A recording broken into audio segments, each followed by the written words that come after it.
Hello नमस्कार. मी नूतन. कसे आहात सगळे? आनंदी असावे असे स्वामींच्या चरणी प्रार्थना करते आणि आजच्या व्हिडिओला सुरुवात करते. आज मला घरातील ॲल्युमिनियमचे डबे स्वच्छ करून घ्यायचे होते. त्यांना छान चकाकी आणायची होती. त्यासाठी मी काय वापरते, कोणते छोटे युक्ती करते, तसेच पापड, कुरडई, तिखट, हळद यासारख्या वस्तू वर्षभर चांगल्या कशा राहतात हे सगळं मी तुम्हाला दाखवणार आहे. आता उन्हाळा सुरू आहे, पुढे पावसाळा येणारच. त्या पावसाळ्यात पापड कुरडे नरम पडतात, तिखटला बुरशी लागते, हळद खराब होते. तर हे सगळं टाळण्यासाठी मी काही छोटं पण उपयोगी पद्धत वापरते, ते आज तुमच्यासोबत शेअर करते. आणि अजून एक गोष्ट ती अगदी महत्त्वाची आहे. ज्यावेळेस आपल्या घरात लग्न कुठलाही कार्यक्रम असला तर त्याआधी आपण भांडी घासून ठेवतो, पण ऐनवेळीस काय होते, ते सगळे खराबच होऊन जातात. म्हणून मी तुम्हाला अशी एक छोटी पद्धत सांगते की 6 महिने आधी जरी डबे घासून ठेवले तरी ते कार्यक्रमाच्या वेळी अगदी नवीन सारखे चमकते. चला तर मग सुरू करूया. सगळ्यात आधी मी ॲल्युमिनियमचे डबे बाहेर काढून घेतले. त्यामध्ये पापड, कुरडई जे पदार्थ जे ठेवले होते ते सगळे मी उन्हात वाळत घातले. मी झाकण नेहमी पिशवीत ठेवत असते, त्यामुळे त्यांच्यावर धूळ कमी असते. त्यानंतर मी सगळे झाकणांना झाकणाच्या पिशव्यांना व्यवस्थित धुवून घेतल्या आणि त्यांना सुद्धा मी वाळत घातल्या. त्याच्यातील जे चांगले असतील त्या मी पुन्हा वापरेल आणि ज्या खराब झाल्या असतील त्या टाकून देणार आहे. आता डबे घासण्यासाठी मी काय वापरते ते सांगते.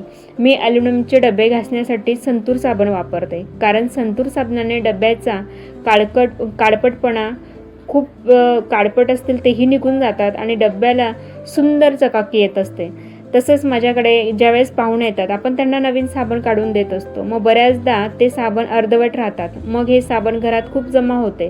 तर मी ते संतूर साबण वेगळे करून ठेवले होते आणि फक्त ॲल्युमिनियम डबे घासण्यासाठीच वापरते.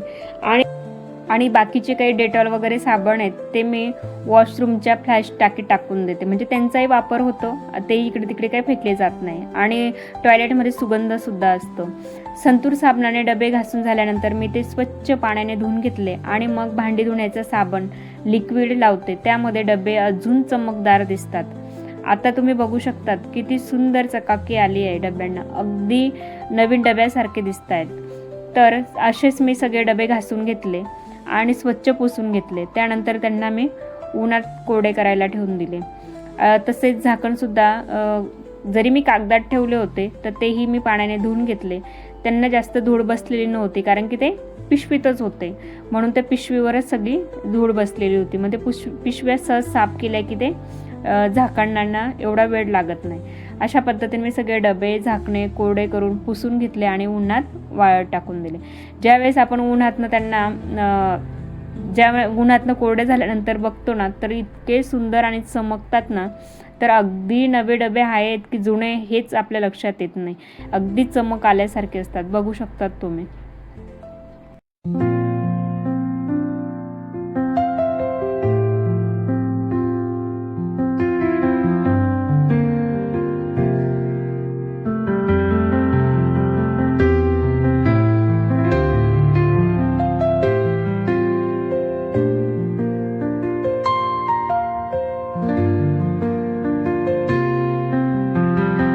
आता मी तुम्हाला एक उपयोगी पद्धत सांगते. जर घरात लग्न असेल किंवा कुठलाही कार्यक्रम असेल तर तुम्ही डबे 6 महिने आधी जरी घासून ठेवले तरी चालतात. फक्त प्रत्येक डबा वेगवेगळ्या पिशवीत ठेवायचा, म्हणजे बाजारात डबे ठेवण्यासाठी खास पिशव्या मिळतात, त्या वापरायच्या आणि झाकण्यासाठी वेगळी पिशवी वापरायची. कार्यक्रमाच्या 8 दिवस आधी फक्त पिशव्या काढायच्या. डबे अगदी नवीन सारखे दिसतात. पण मला हे डबे आता दिवाळीला घासायचे नाही, म्हणून मी सुद्धा तसाच उपयोग करत असते की ते सगळे डबे घासून घेते उन्हाळ्यामध्ये आणि त्या अशा पिशव्यांमध्ये पॅक करून घेते, म्हणजे ते मला दिवाळीच्या वेळेस काही घासायची गरज पडत नाही. आणि दिवाळीच्या वेळेस कसं ऊन कमी असतं, त्यामुळे पापड कुरडई आपण बाहेर काढली की त्यांना नरमपणा येत असतो. म्हणून मी वर्षातनंच एकदा अशी वाळत घालत असते कुरडई पापड वगैरे, कारण की गारवा असला की त्यात ते नरम पडतात आणि अशी फजिती होण्यापेक्षा मी दिवाळीला न घासलेलेच बरे. म्हणून वर्षातनं असं पॅकिंग करून ठेवले ना डबे, तर अगदी नव्यासारखे असतात आणि आपला वेळही जात नाही. दिवाळीला अशीच दुसऱ्या साफसफाईची खूप धावपळ असते, त्यामुळे हे काम माझं त्यावेळेस वाचून जातं. मी तसंच डब्यांचे जे झाकणं आहेत त्यासाठी सुद्धा अशा नव्या पिशव्या आणल्या. जे जुने कवर होते ना पिशवीचे ते खूप घाण झाले होते, घासले पुसले पण ते काही एवढे खास दिसत नव्हते, म्हणून मी ते टाकून दिले सगळे. म्हणजे मी आता काही दुसरेचे नेहमी डेली यूजचे जे डबे असतात ना त्या डब्यांसाठी मी वापरून घेणार आहे. तसंच मी त्या डब्यांना आता पिशव्या घातल्या, त्यानंतर मी सगळे कुरडई पापड याच्यात पॅक करून दिले. म्हणजे बाहेरूनही पिशवी आणि डब्यालाही पिशवी असल्यामुळे ते खूप छान आणि कडक राहतात, म्हणजे ते नरम पडतच नाही. आता मग तसंच कुरडई पापडसोबतच त्यानंतर मी अशा हे 2 डबे घेतले. त्या डब्यामध्ये वर्षभराची जी काही हळद दळून ठेवली होती ना तीसुद्धा मी खाली पेपर टाकला आणि त्या डब्याला पिशवी घातल्यामुळे तिथे सुद्धा ती हळद खराब होणार नाही किंवा बाहेरची हवा आत जाणार नाही, म्हणून मी ती हळदसुद्धा अशी पॅक करून घेतली आणि झाकण लावून घेतले. तसंच तिखटसुद्धा करते, 1-1 किलोच्या पिशव्या आणते आणि त्या पिशव्यासुद्धा मी अशा पॅक करून ठेवते. म्हणजे वर्षभर माझी तिखट आहे ना, हळद तिखट अगदी जसंच तसं असतं, बिलकुलही खराब होत नाही आणि बुरशी किंवा त्याला जाडही लागत नाही, अगदी छान असते. तर माझी ही तिखट हळद ठेवण्याची पद्धत तुमच्यासोबत मी शेअर केली. तुम्हाला कशी वाटली ते मला नक्की सांगा.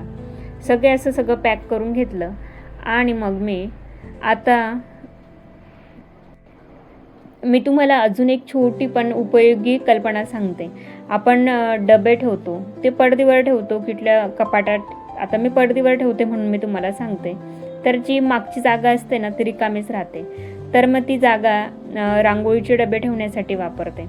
माझ्याकडे जे रांगोळीचे रंग असतात ना ते मी ॲल्युमिनियम डब्याच्या मागच्या बाजूला व्यवस्थित ठेवते, त्यामुळे ते जागच्या जागी त्या जागेचाही योग्य उपयोग होता आणि नीटनेटके पण राहतात. पण एक अडचण अशी होती, सगळे डबे माझे सारखे होते, त्यामुळे कोणता डबा कोणता रंग हे पटकन समजतच नव्हतं. मग मी एक छोटी युक्ती केली. मी ती चिकटपट्टी असते त्या पट्टीला कलर लावून घेतला, म्हणजे कलर लावून ठेवला. त्याच रंगाची खून त्या पट्टीला लावून करून घेतली आणि ते डब्याला लावून दिली.